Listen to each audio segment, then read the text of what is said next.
मधुबन के बाबा, मधुबन के बाबा मुरली वाले, आपका क्या कहना, आपका क्या कहना। ओम शांति। आज 15 अगस्त 2026 के साकार मधुर महावाक्य है। आज मीठे मीठे बाप दादा बोले, मीठे बच्चे, सबको यही पैगाम दो कि देह सहित देह के सब धर्मों को भूल अपने को आत्मा समझो तो सब दुख दूर हो जाएंगे।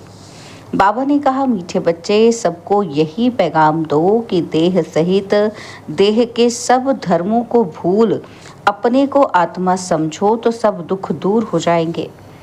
बाबा ने आज प्रश्न पूछा है कि तुम बच्चों को किस बात में फॉलो फादर करना है। उत्तर में बाबा ने कहा, जैसे इस ब्रह्मा ने अपना सब कुछ ईश्वर अर्पण कर दिया, पूरा ट्रस्टी बना, ऐसे ट्रस्टी बनकर रहो। कभी भी उल्टा सुल्टा खर्चा कर पापात्माओं को नहीं देना। अपना सब कुछ ईश्वरीय सेवा में लगाओ, पूरा ट्रस्टी बनो। बाप की श्रीमत पर चलते रहो। बाप देखते हैं कि कौन बच्चा कितना श्रीमत पर चलता है।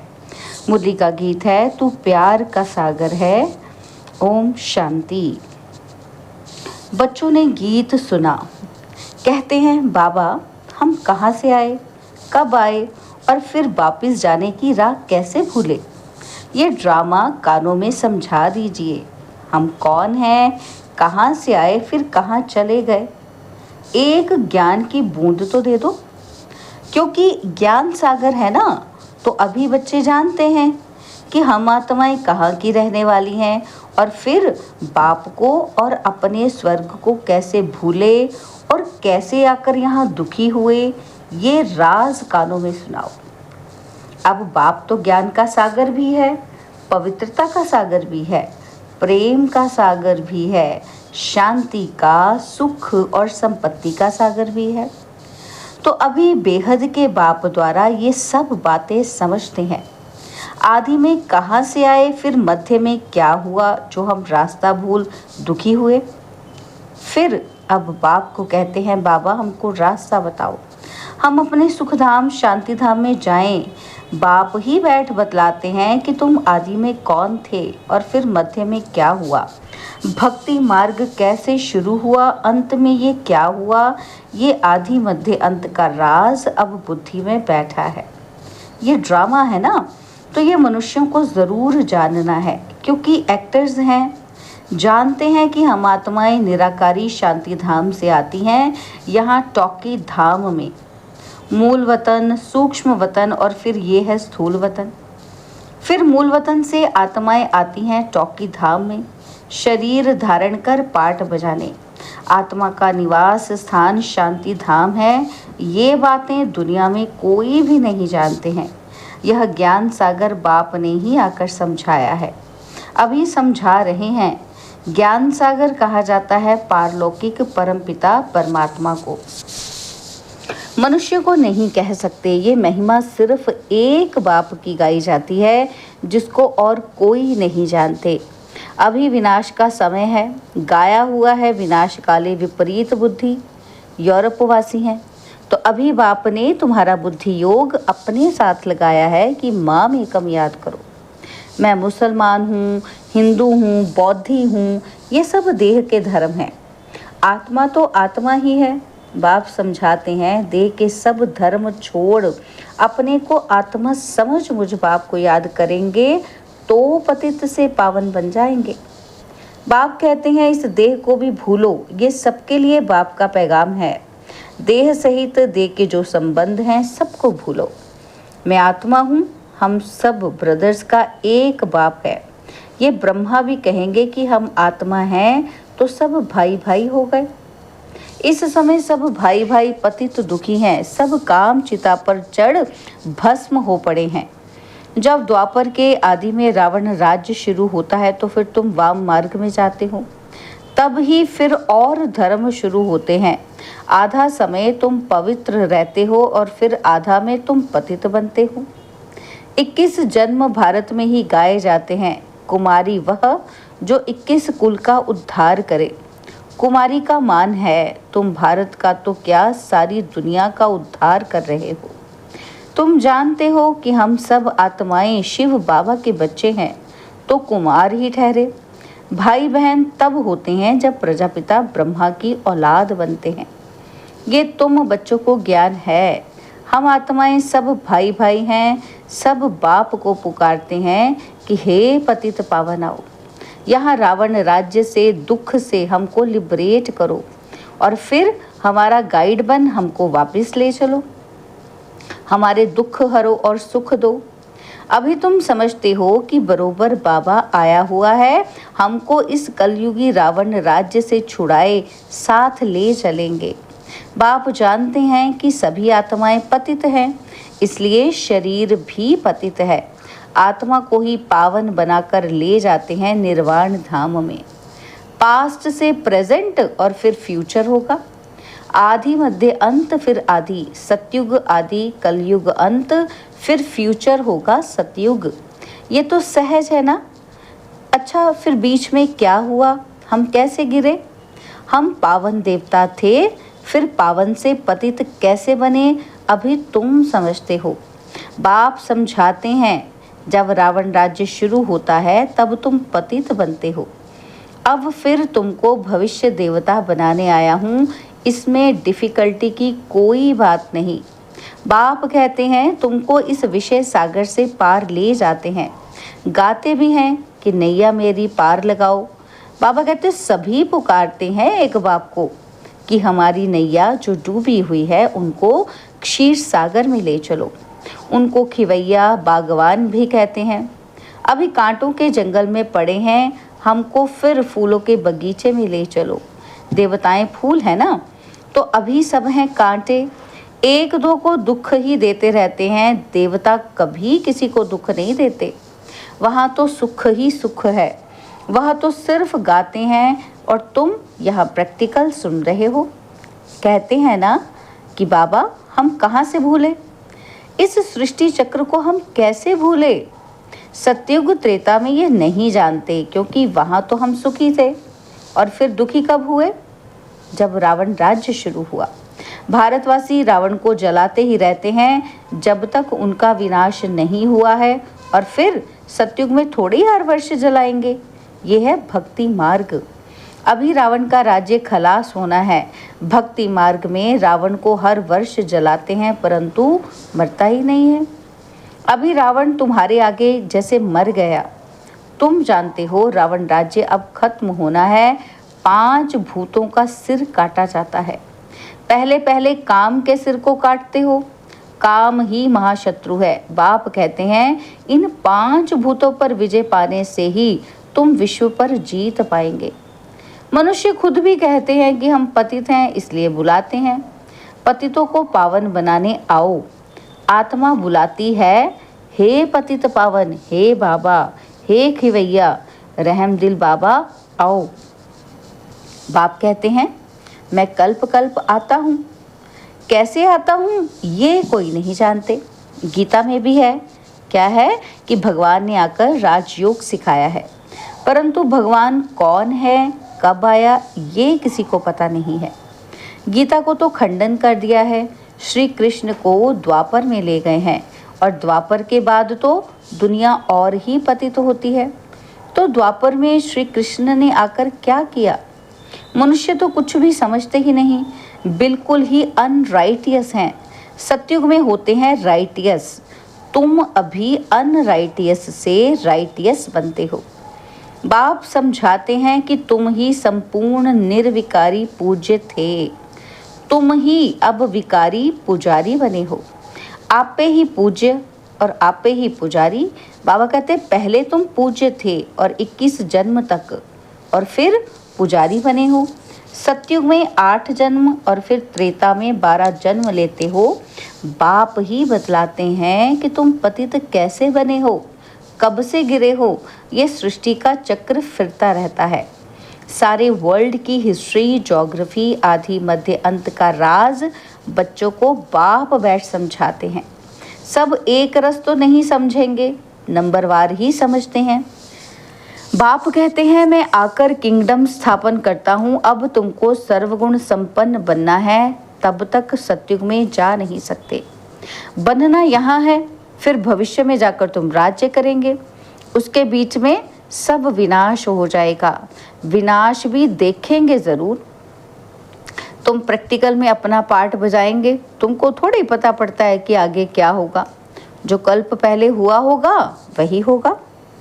तुमको टोटल बताया जाता है, स्थापना और विनाश होना है। विनाश कैसे होगा वो तो जब होगा तब देखेंगे। दिव्य दृष्टि से विनाश तो देखा है, आगे चल प्रैक्टिकल में भी देखेंगे। स्थापना का भी साक्षात्कार दिव्य दृष्टि से किया है और प्रैक्टिकल में भी देखेंगे। बाकी जास्ती ध्यान में जाना भी ठीक नहीं है, फिर बैकुंठ में जाकर डांस करने लग पड़ते हैं। न ज्ञान न योग, दोनों से वंचित हो जाते हैं। ध्यान में जाने की कोई दरकार नहीं, यह तो सिर्फ भोग लगाया जाता है। तुम ब्राह्मण वहाँ जाते हो, देवताओं और ब्राह्मणों की महफिल लगती है। यहाँ तुम पियर घर में बैठे हो, फिर तुमको लायक बनाया जाता है विष्णुपुरी जाने के लिए। कन्या की जब सगाई करते हैं तो उनको समझाया जाता है कि ससुर घर में कैसे चलना, सबसे प्यार से चलना, झगड़ा नहीं करना। ये भी हूबहू ऐसे है। बाप कहते हैं तुमको सर्वगुण संपन्न यहाँ बनना है। स्वर्ग में ये लड़ाई झगड़े आदि होते नहीं। अभी तुम विष्णुपुरी ससुर घर जाते हो, वहाँ है महान वैष्णव। उन जैसे वैष्णव सृष्टि पर होते नहीं।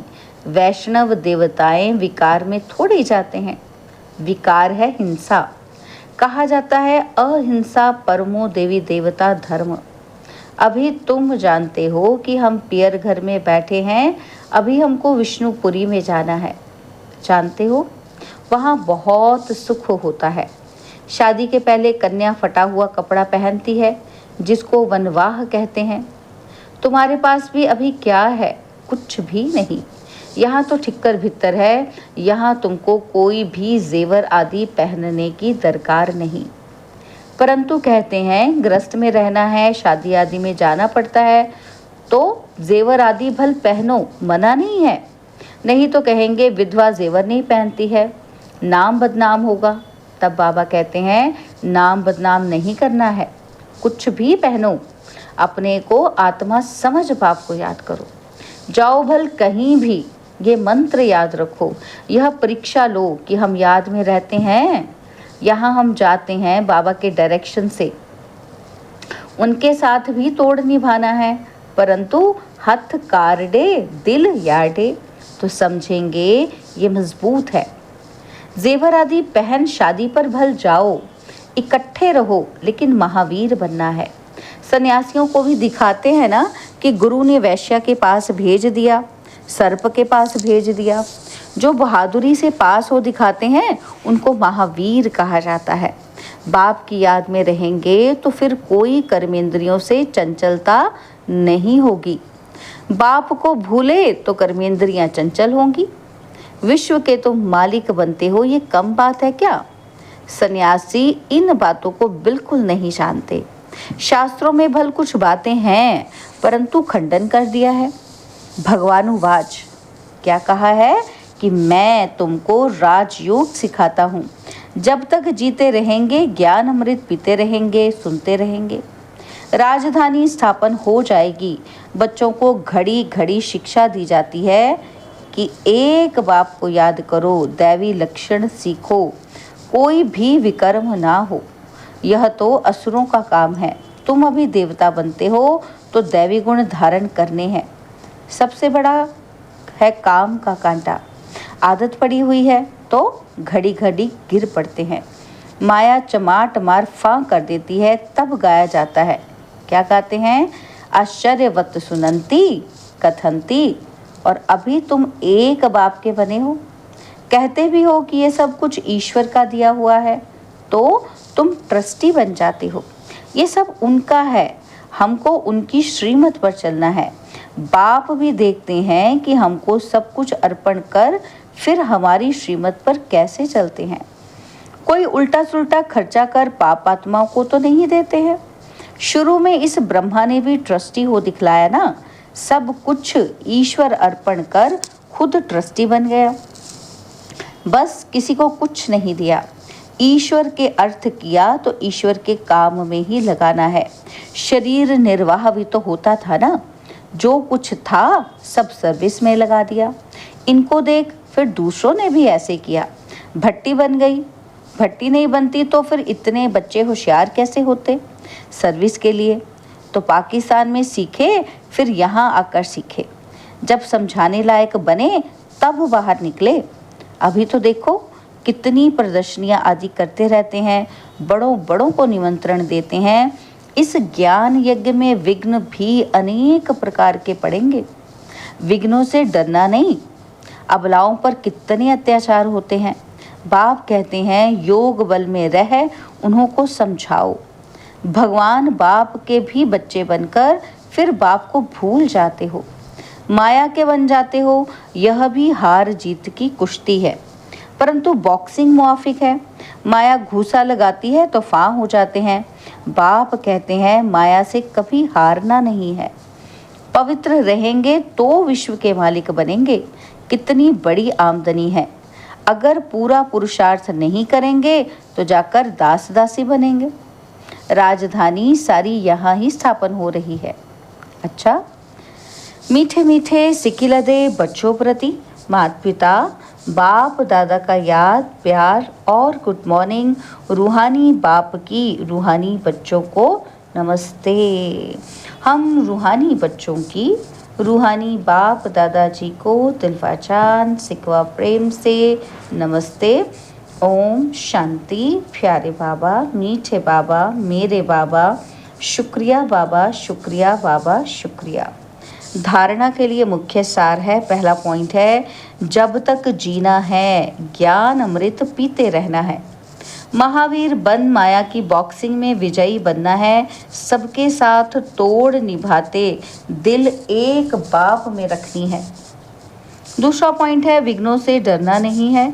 सर्विस में अपना सब कुछ सफल करना है। ईश्वर अर्पण कर ट्रस्टी बन रहना है। कुछ भी उल्टे सुलटे कार्य में नहीं लगाना है।